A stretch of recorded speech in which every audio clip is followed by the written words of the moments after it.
Did Farina not notice us standing by the door? Wonder what's up with her. She was smiling.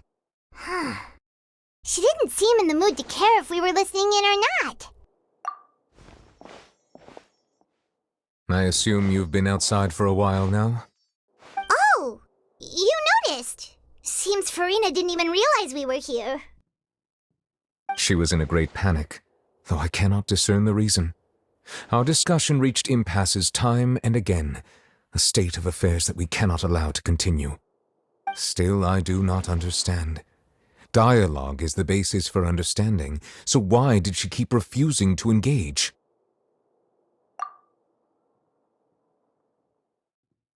Everyone in her inner circle has noticed that she is hiding some secret.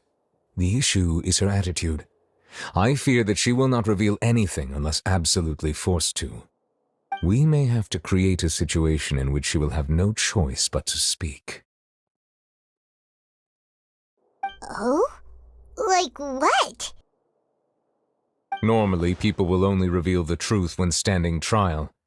Perhaps we must have the Hydro Archon experience just such a scenario.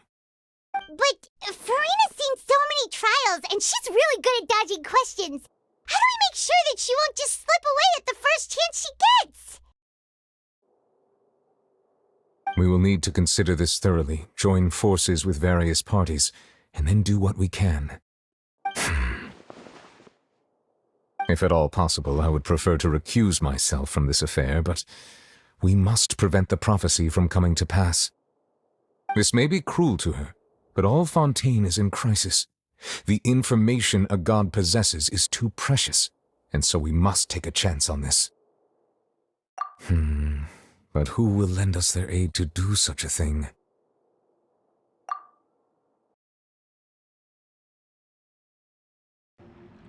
Well, that's everyone, huh? Speaking of which, it was pretty smart of you to think of hiding here. Poisson was just involved in a disaster, so it's presently devoid of people. That naturally makes it the best choice. And here you are drinking tea like it's the most natural thing in the world, huh? That's what families should do. Sit and enjoy a leisurely time together. It's nice to enjoy tea here, you know? Care for a cup? Lend me your ears, everyone. Or perhaps one of you might like to start us off. How about you, friend? Me?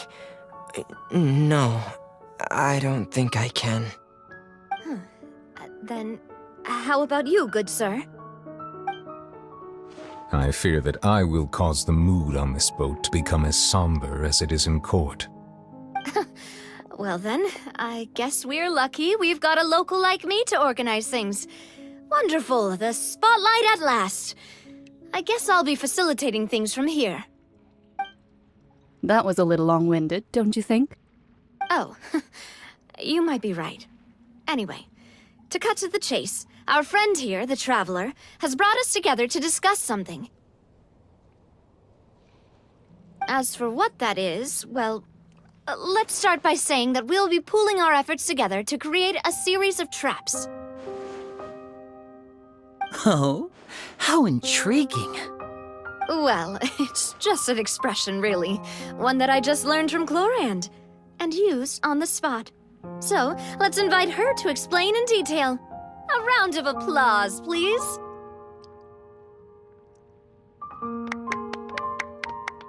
Huh? Didn't you say that you would be facilitating this? Oh, come now. Your work doesn't involve much public speaking, right? This is a good chance to practice. You might even pick up some fancy oratory tricks to impress your boss with in the future. I see.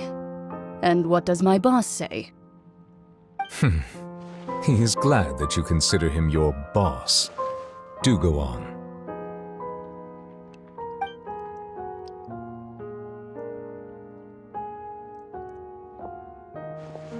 In that case, do any of you have experience hunting? Not that I recall. Fremine and I once used a wooden stick in a basket to catch wild rabbits when we were younger. As for Lynette, Oh, right. You were sick that day, weren't you? I've also gone diving to catch some fish before. Does that count? I'm afraid not. You may or may not have heard, but Fontaine once played host to a group known as the Marechaussee Hunters. Though that was their name, they did not hunt animals, but rather various monsters left behind by the ancient dynasty of King Remus. Today, Fontaine's monster population has already thinned greatly, so the hunters have blended back into society, taking up arms in other lines of work. They even left a unique methodology of hunting in their wake. A trap comprises of the following components: bait, a trigger, and a containment device. Sometimes a lethal implement will also be necessary to deal with the prey. So, if we were to build a trap together, right now, what would you choose to build it with? For me, I would prefer something basket-shaped. Pigeons and rabbits will see the bait and naturally enter the snare. Our line of work requires a deft hand, and we're some of the best in the industry, so you can count on our techniques. You used some of those techniques while moving the people of Poisson, didn't you? My subordinates mentioned that you even performed some magic for the bawling children. Yes, and I even managed to gather some intelligence in the meantime. I'm quite the multitasker if I do say so myself. I'm afraid I can't claim that as my strong suit. I prefer more stable methods, like placing bait in the water and waiting for the fish to come within reach. That's the kind of method I would count on. Calm and steady. Exactly the kind of person who would catch loads of fish. And I can be their assistant. With discretion, I'm sure. I'd probably use some sort of mechanical animal. Papa once bought me some small clockwork squirrels, mice, and such. When placed in the forest, they can attract others of their kind. I remember that you liked those too, didn't you? I did. And that would be a good way to go about it. If they're realistic enough, animals of the same kind will follow them all the way to the trap. What about you, Monsieur Neuvillette? I fear I do not have any related experience. That makes sense. You usually solve problems directly, without the use of any such tricks. But I do have one more question for you, monsieur. If we were to create a trap now, how would you design it?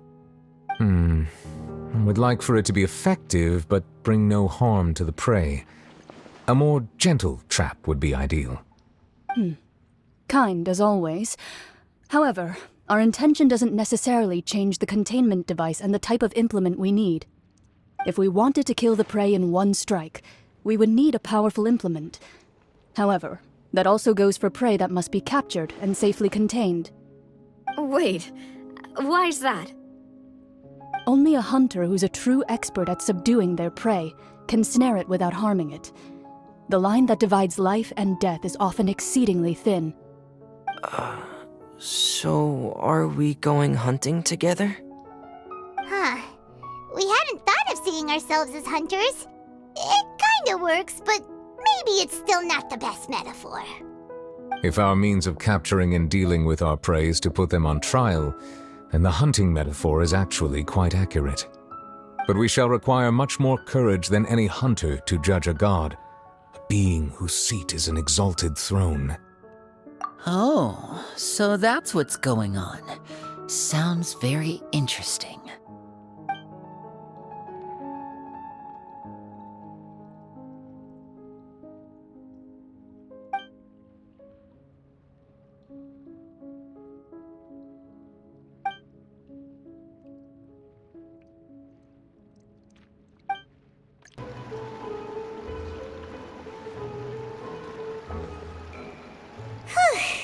It's been a tough few days, hasn't it? So much has been happening. Paimon didn't think the meetings would go on for so long, but everyone seemed pretty fired up, huh? Paimon thought they'd be at least a little frightened. Well, Fremine was, now that Paimon thinks about it, but everyone else just looked a little surprised. Well... it's hard to say. Paimon doesn't have any experience with this sort of thing. But with you around, Paimon sure will do great. After all, you're the most reliable person in the world, aren't you? Did you just pour some tea? Paimon didn't notice you doing that at all. Then what's that? Paimon's never seen that cup before. Don't be frightened. I'm just joining you two for tea. I merely refrained from saying anything till now. Who's that voice? But there's no one here. Ah, have you forgotten me already? Wait, you are familiar. You're the voice we heard from the sky in Sumeru. The voice from the sky, I fear that description is wrong. Though, not completely wrong. You're feeling lost now, just as you were feeling previously. I sensed that confusion and thus came to you. Guiding people is an irresistible hobby of mine, after all. Consider me a passerby, just accepting a commission from my friend's disciple on a whim.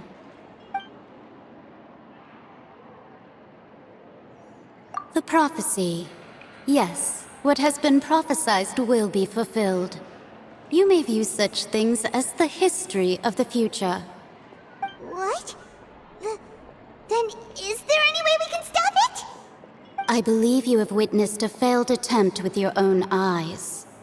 Can everything in Tevat so easily be changed? Ah, so you've caught on. Just as prophecies are usually only the future as seen from the perspectives of the gods, could things be happening in hidden corners where the gods' gaze does not fall? Are the things that you shall see different from the fate that the gods perceive?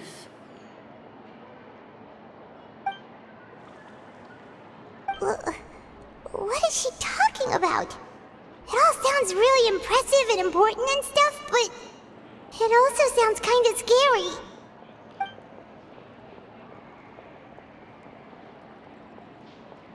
I believe that you understand, right?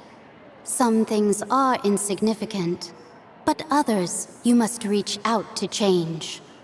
Ultimately, fate shall serve as your only guide, no matter what will happen in Tevat's future. All you need to do is to play your part. This was good tea, by the way. Thank you for your hospitality. Well, that'll be all for today. The voice. It's gone.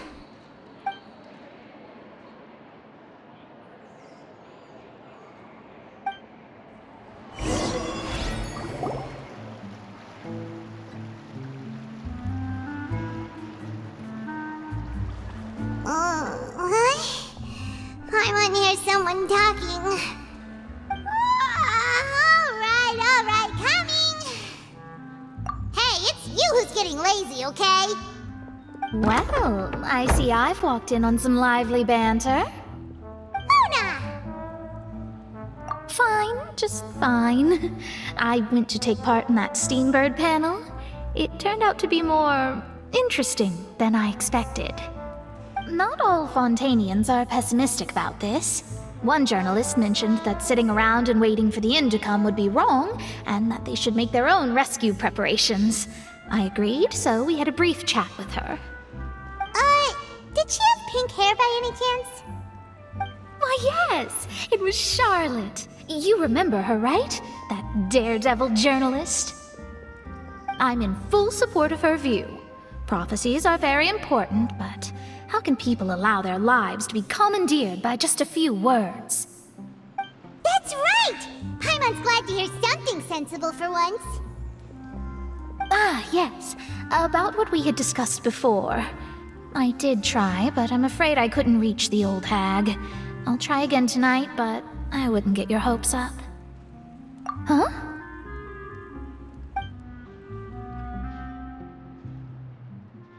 Goodness gracious. Are you serious? She said that even the god's gaze has blind spots. pretty bold if you ask Paimon. Most people would believe the gods to be all-knowing, right? The Hexen Circle members are certainly anything but ordinary. As for the mage named N, the old hag has mentioned her a few times. She said that N's sense of direction is incredible, and that she loves guiding those who are lost. But I've never met her, and if she were still alive, she'd be... well, suffice it to say that the hag's at least a few hundred now, and N's been around for longer than that. Whoa, the Hexen Circle sounds like a scary group. But they must really stay in shape to live so long. Their abilities alone are pretty terrifying. If she came to see you personally, then the problem you're facing must truly be of great importance. Well, it's not like Paimon could understand anything she said. Yes, she was quite cryptic, but I suspect she means that there is still a way to turn things around. She didn't say when or what that would be, though, so... perhaps it is something that you cannot know right now.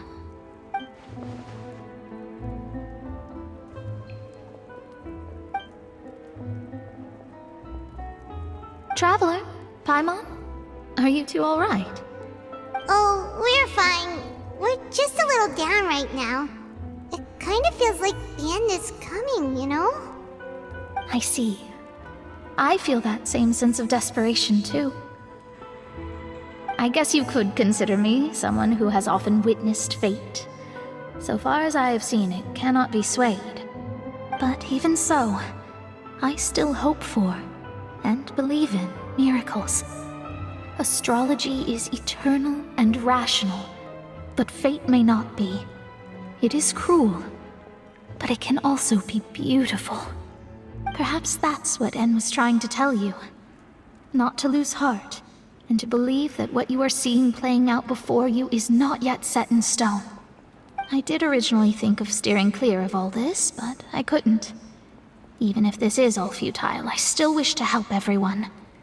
If we don't struggle to the last, then how can we face the end when it comes? Huh. You do have a point. There I go, talking about astrological principles again. Sorry about that. The moment I start talking about work-related stuff... I need to get going. It was worth trying to comfort you, even if only a little. I believe that you'll help those who are struggling in the same way I did. I suppose that might be why we always seem to meet by coincidence. Paimon feels kind of moved by what Mona said, but also kind of sad too. Hey, Traveler, Paimon suddenly feels like going outside for a walk. Let's go.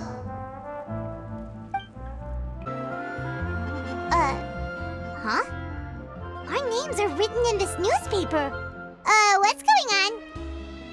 Let Paimon see!